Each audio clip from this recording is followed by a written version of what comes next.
Assalamualaikum warahmatullahi wabarakatuh. Salam sejahtera untuk kita semua. Perkenalkan, nama saya Imtihanul Aliyah. Di sini saya akan memaparkan pemikiran filosofis dari Ki Hajar Dewantara. Nah, ada 8 pemikiran dari Ki Hajar Dewantara. Yang pertama, sistem Among. 2, kodrat alam dan kodrat zaman. 3, asas trikon. 4, tripusat pendidikan. 5, berhamba pada anak. 6, budi pekerti. 7, bermain adalah kodrat anak. Dan 8, trilogi kepemimpinan.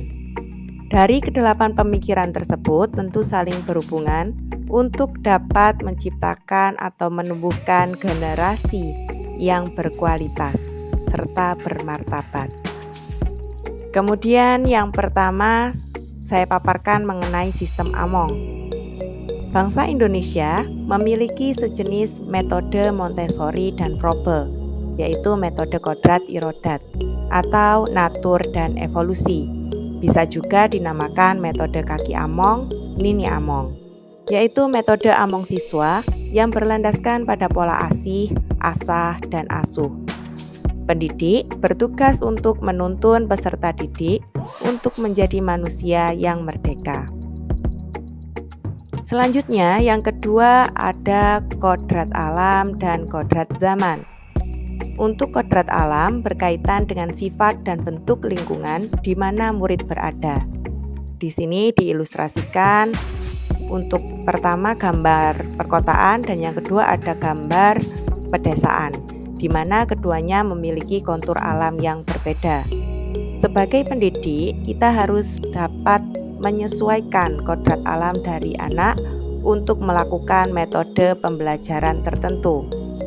Kemudian yang kedua ada kodrat zaman, adalah bagian dasar pendidikan murid yang berhubungan dengan isi dan irama. Nah, zaman dalam perkembangannya tentu memiliki ciri khas tersendiri. Untuk saat ini, teknologi berkembang sangat pesat. Kalau dulu, guru hanya terbatas pada media tertentu, misalnya papan tulis. Nah, untuk sekarang, media pembelajaran semakin bervariasi. Misalnya ada komputer dan ponsel yang didukung dengan jaringan internet.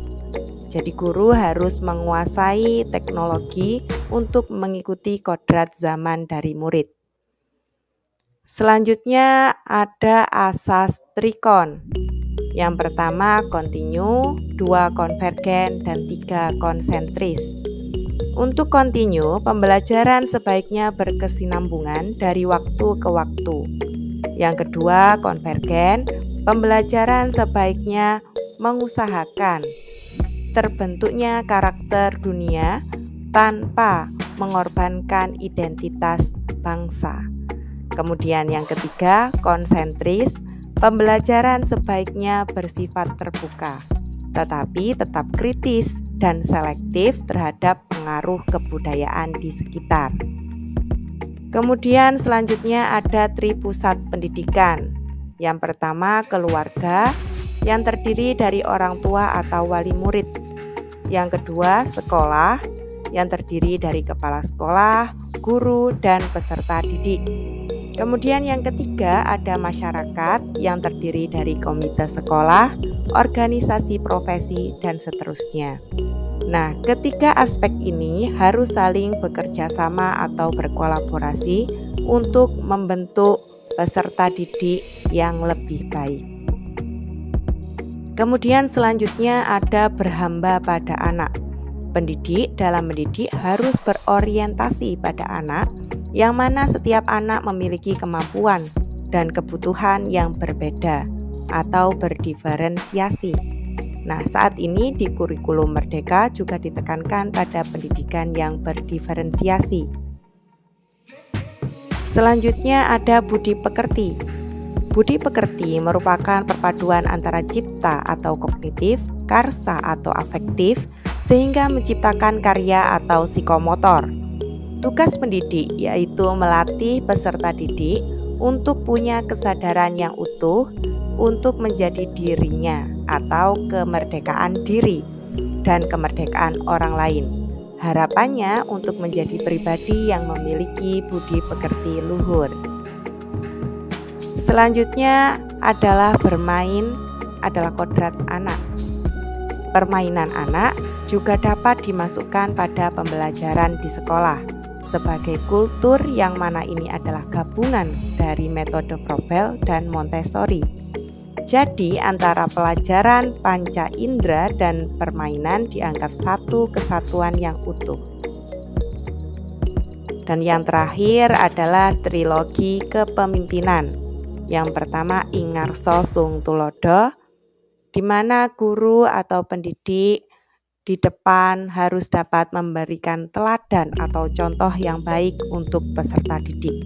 Kemudian yang kedua Ingmadyo Mangunkarso, di tengah pendidik harus dapat memberikan ide-ide atau gagasan untuk dapat membentuk peserta didik yang lebih baik.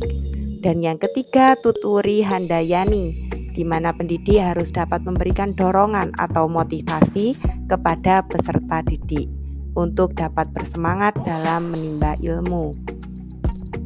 Nah, sekian presentasi atau pemaparan dari saya. Mohon maaf jika banyak kekurangan dan terima kasih. Saya akhiri. Assalamualaikum warahmatullahi wabarakatuh.